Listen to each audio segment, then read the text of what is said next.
Hi friends, good morning and welcome back to my channel Mallika's lifestyle. নতুন সকালে নতুনভাবে চলে আসলাম আবার তোমাদের কাছে।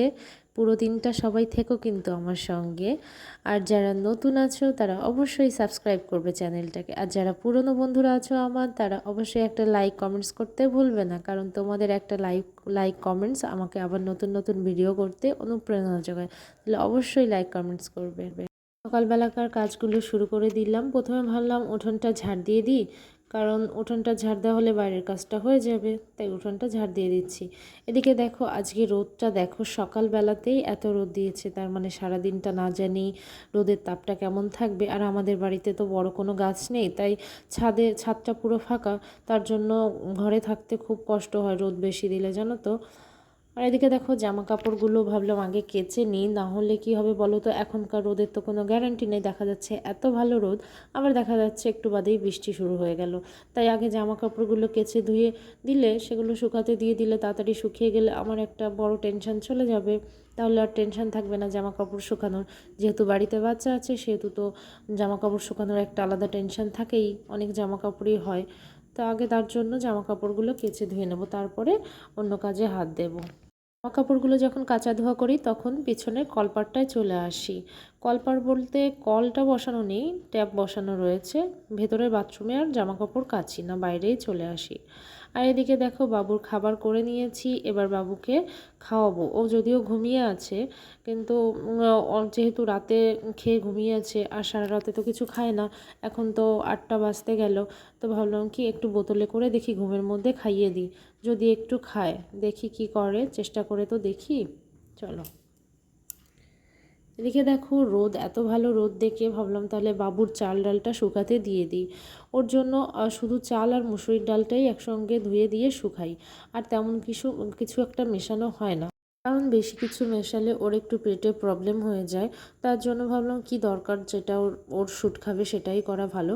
তার জন্য শুধু চাল ডালটাই শুকিয়ে নিই, আর যদিও গুঁড়ো করার সময় একটু সয়াবিন দিয়ে দিই, ব্যাস এটা দিয়েই ওর খাবারটা রেডি করে ফেলি। এদিকে দেখো ভাবলাম তোমাদের সঙ্গে আরেকটা জিনিস শেয়ার করি, সেটা হচ্ছে আমাদের ছাদে দেখো চাল কুমড়ো গাছে ভর্তি হয়ে গেছে।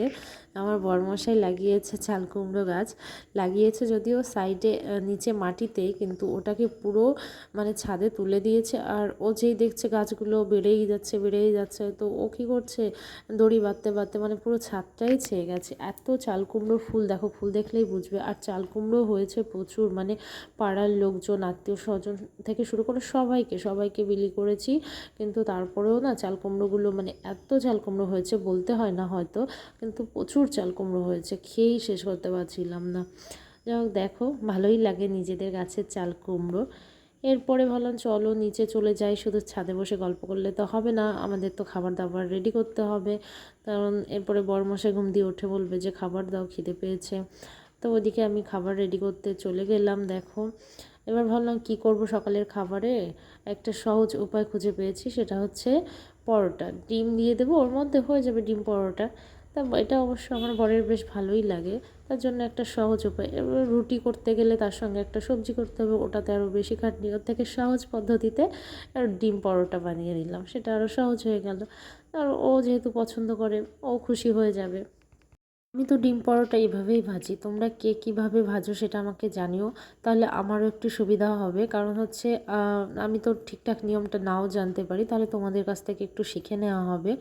যেহেতু আমাকে শেখানোর মতো তেমন কেউ নেই, আমি যেটা নিজে থেকে পারি সেটাই করার চেষ্টা করি, তাহলে তোমাদের কাছ থেকেও একটু শিখে নিতে পারবো। তোমরা কে কীভাবে করো জানিও কিন্তু আমাকে, হ্যাঁ। আর এদিকে দেখো কাটিং করেছি, আবার উপরে একটু পেঁয়াজ, একটু সস দিয়ে আবার একটু সাজিয়ে গুছিয়ে খাচ্ছি। আর মেয়ে কী করছে, এদিকে দেখো ম্যাগি নিয়ে বসেছে, এটা যদিও আমি করিনি, এটা পাশে দিদি বাড়িটা থেকে এনেছে, যেখানে গিয়েও বেশিরভাগ সময়টা কাটায়। আর এর ফাঁকে ভাবলাম তোমাদেরকে একটু দেখিয়ে দিই ড্রাগন এখনও ফুলটা ফোটেনি, 2-1 দিনে ফুটবে। এটা যদিও সেকেন্ড টাইম, প্রথমে একটা হয়েছিল সেটা খেয়েছি, খুব মিষ্টি ছিল, নিজেদের গাছের, বুঝতেই পারছো। আর হচ্ছে দেখো লাল শাক নিয়ে এসে ও টাটকা একদম কৃষকদের জমি থেকে এটা তুলে, মানে কিনেই এনেছে, তুলে নিয়ে এসে একদম টাটকা। আর ওদিকে আবার মাছের ঝোল, শোল মাছ দিয়ে আলু দিয়ে মাছের ঝোল বসিয়ে দিয়েছি।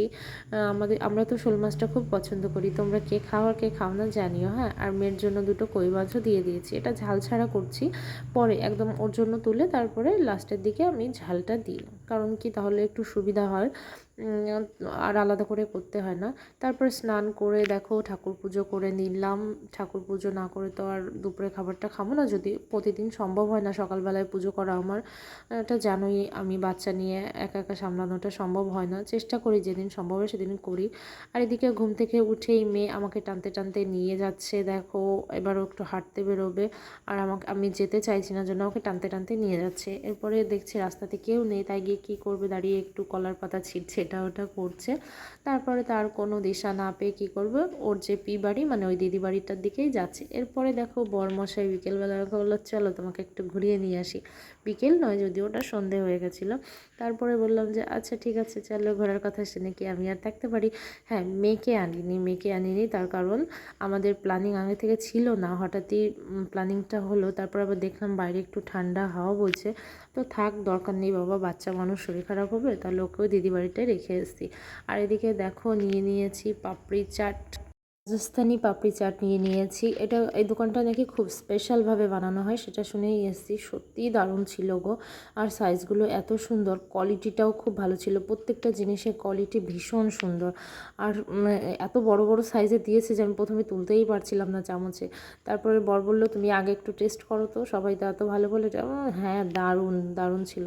তারপর ওটা খেয়ে শুধু মন পোষালো না, এবার নিয়ে নিলাম একটু দই বড়া।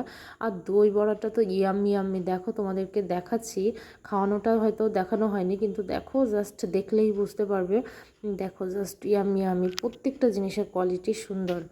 এবার বাড়ি ফিরে দেখো মেয়েকে নিয়ে এসেছি, মেয়েকে নিয়ে এসে আমি ওদিকে ওর খাবার বানাচ্ছিলাম, আর ওর পাপা কী করেছে, ওকে নিয়ে পড়াতে বসেছে। পড়াতে বসা বলতে ওর ইচ্ছা খুশি ও একটু বসে, ব্যাস এটাই ভালো লাগে। ও যে খুশি মনে পড়তে বসে এটাই ভালো লাগে। ওই দেখো লিখছে, গোল করে লিখছে আর পড়ছে। ওর পাপার সঙ্গে ও একটু পড়তে বসে, মানে জাস্ট অভ্যাসটা করা আর কি, জোর করা নেই কিছু। রেখে যেতে খুব খারাপ লাগছিল, কিন্তু তারপরে আমি ভাবলাম যে নিয়ে গিয়ে যদি শরীর খারাপ হয় সেটা আবার বেশি পরে গিয়ে খারাপ লাগবে, তার থেকে বরঞ্চ ওখানেই থাক, ওখানেও আরও বেশি ভালো থাকে। দেখো ABCD পড়ছে, তোমাদেরকে একটু শোনাই।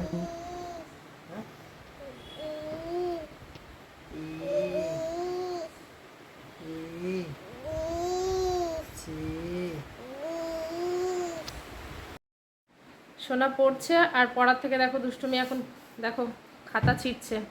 কেউ খাতা ছেড়ে এমন করে বাবা, দেখো খাতাগুলোকে ছিঁড়ে দিচ্ছে। পড়া হয়ে গেছে, যখন লিখবে তখন খুব মন দিয়ে লিখবে, আর এখনও খাতাগুলোকে ছিঁড়ছে বসে বসে। যাই হোক, আজকে ভিডিওটা এই পর্যন্তই, দেখা হবে পরের ভিডিওতে, ততক্ষণে তোমরা ভালো থেকো, বাই বাই।